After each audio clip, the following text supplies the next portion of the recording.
భారతీయ Lions మధ్య రెండవ అనధికారిక టెస్ట్ డ్రాగా ముగిసింది.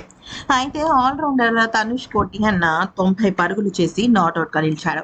108 బంతుల్లో 10 ఫోర్లు, ఒక 6 తో సత్తా చాటడంతో నాలుగో రోజు అంటే సోమవారం నాడు 417 పరుగులకు 7 వికెట్ల వద్ద భారతీయ రెండో ఇన్నింగ్స్ ను డిక్లేర్ చేసింది. అన్షుల్ కాంబోజ్ 51 పరుగులు నాట్అవుట్ చేశాడు. నితీష్ కుమార్ రెడ్డి 42 పరుగులతో రాణించాడు.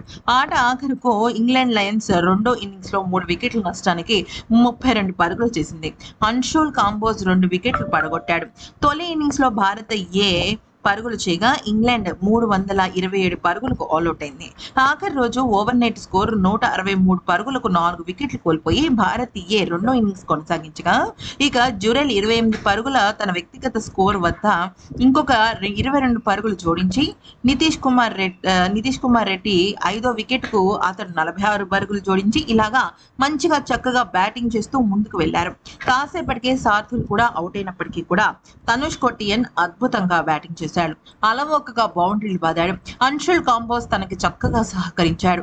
లయన్స్ బౌలర్లను అసహనానికి గురి చేసిన ఈ జంట అసాధ్యమైన పరుగులు సాధించారు. 8వ వికెట్ కు 149 పరుగులు జోడించారు. రెండు జట్ల మధ్య తొలి అనధికారిక టెస్ట్ డ్రాగా ముగిసింది. భారత్ ఇంగ్లాండ్ తొలి టెస్ట్ ఈ నెల 20న ప్రారంభం కానుంది. అయితే భారతీయ రెండో ఇన్నింగ్స్ 417 పరుగుల దగ్గర డిక్లేర్ అయింది. అయితే ఇక తనుష్ కోటియన్ 90 పరుగులు, అభిమన్యు ఈశ్వరన్ 80 పరుగులు, అన్షుల్ కాంబోజ్ 51 పరుగులు, కేఎల్ రాహుల్ 51 పరుగులు, నితీష్ కుమార్ రెడ్డి 42 పరుగులు, శార్దుల్ ఠాకూర్ 34, ధ్రువ్ జురెల్ 28 ఇలాగా అద్భుతంగా రాణించారు.